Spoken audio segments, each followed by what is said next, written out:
Hey, what's up, everybody? Welcome to my first Astris reaction.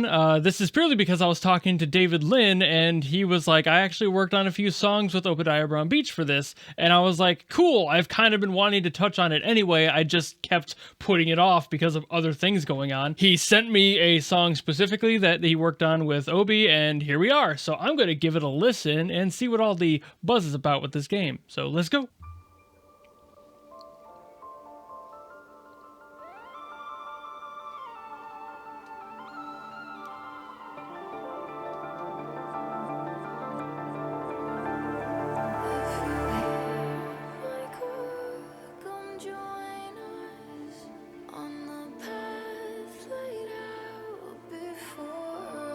Okay.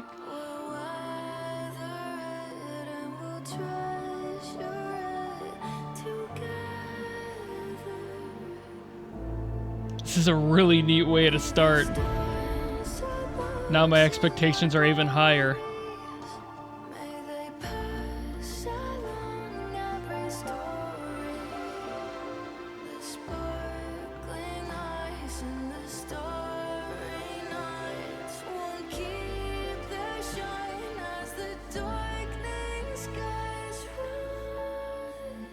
Ooh, nice flip into the head voice there.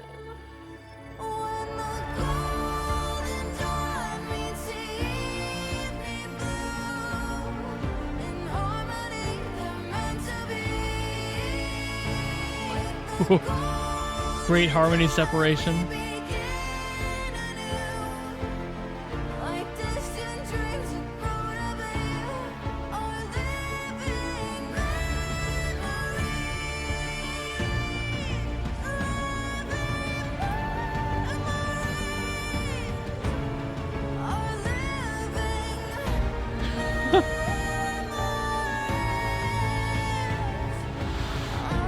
That was really neat.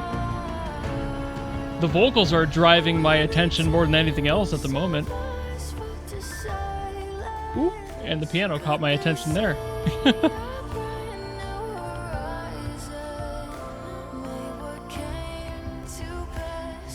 The instrumental is just so subtle.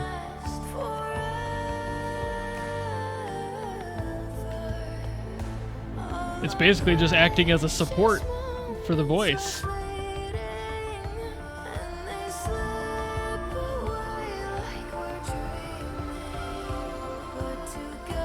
Love that flute in there. It's a beautiful sound.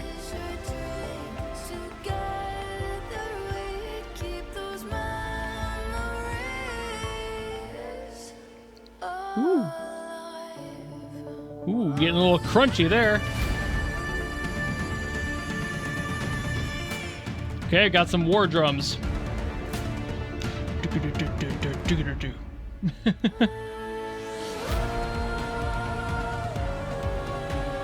Ooh.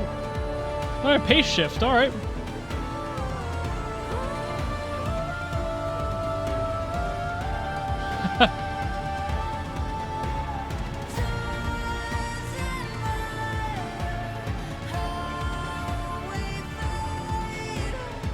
I can't tell if that's a synth or percussion that's doing like in the background.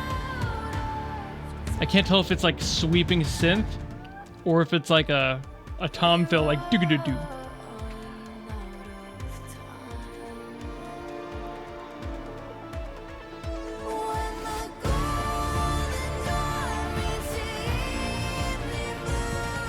I love this sound.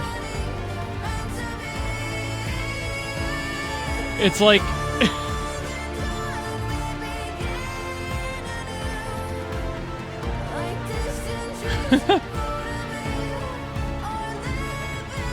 it's like if Casey Lee Williams sung on a League of Legends track.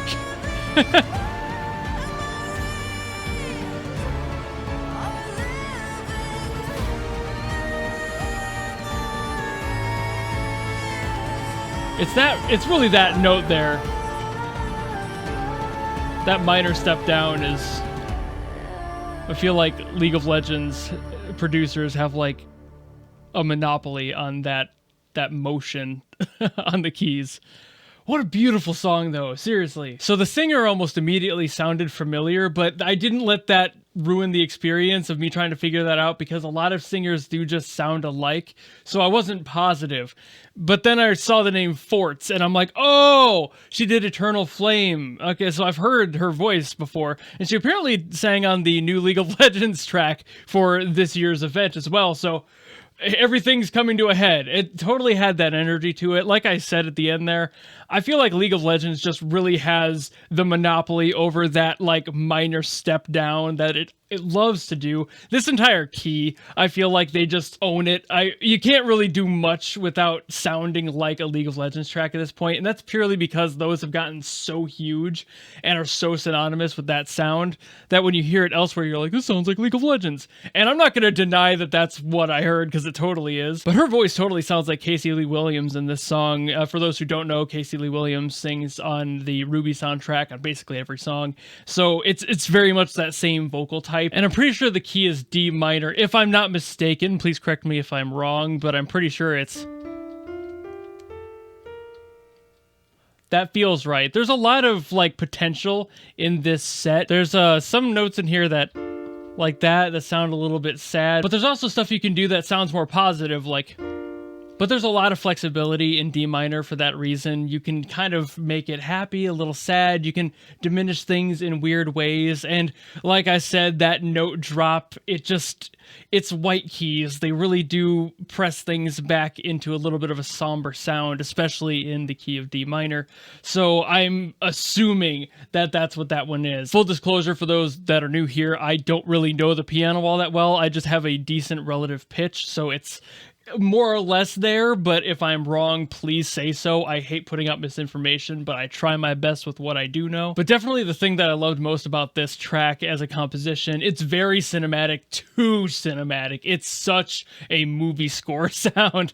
They had the war drums in there, the big booming, and at times very shallow without much resonance drums that just smack you in the face. They had a lot of huge booming brass, a lot of those like Hans Zimmer level bombs that happened underneath, especially during that break near the end.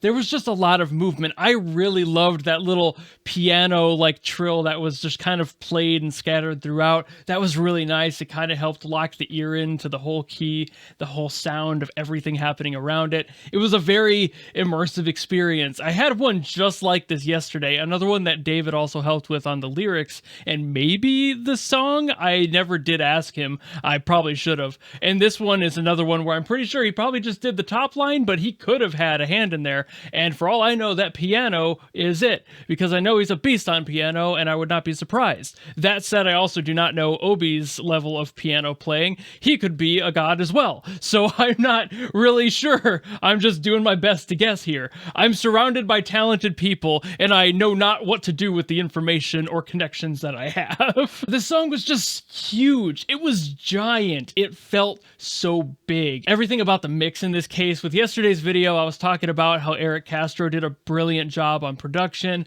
and this is another one where I'm like, where did this production level come from? Like, I know Obi is great at production, sure, but this feels like it's a step up. Like, did they pay him more? Maybe. I don't know. I feel like this is definitely like hitting a new level of high from what I've heard out of both of them as far as their compositional awareness goes. This one just feels so big, even down to the vocalization sounding so cinematic and epic. There was a few little bits that she threw in there with the voice that just resonate over top of everything. She flips into her head voice and just kind of soars over the rest of the composition, and it sounds so good. It floats up there. Everything else underneath it's bringing you back down to ground, and she's up here dangling like a little angel. It's amazing. The tone of this is incredible. I'm going to keep geeking out about this one. I'm going to message David later and be like, you've been holding out on me. Why am I only hearing about this now? Like, I'm that disappointed that it's taken me this long to get here. This song has been out for a few weeks and nobody has said anything. I've seen a few people talk about Astris in the form of like doing an animation reaction of their preview, and I was like, sure, I could maybe do that. And then I immediately forgot because people stopped asking. So it's like, This is sick. I want there to be more people asking for this stuff now so I can actually get around to doing it more often. This is really, really impressive. If this is just one song, I hope that he didn't send me like the best of the best, but I know that there's a lot in this collection from what I saw in the playlist he had sent me. This is just one of many, and for all I know, they're all bangers. So did Hypergryph just make an entire other OST for an entirely separate game that's also all bangers? I guess time will tell, but I'll only get to those if people want me to. Either way, brilliant song, summarizing down to that. It's insane. I love the production on this one. The whole soundscape of it is just so impressive, but I'm definitely going to have to at least listen to one more song. If nothing else, I have to hit one more at some point, so expect that within the next week or so. But I think that'll be the video, so thank you all so very much for watching and listening to me yap about this. This is insanely impressive, and I now cannot wait to get to more. So if you have any other songs from Astris that you want me to listen to specifically, leave them in the comments below, and I will do my best for sure. And if you just like this video and you want to follow me and support me, especially for more of this content, most likely to come very soon, then you know how to follow me and support me, and I will see you all in the next video. Goodbye!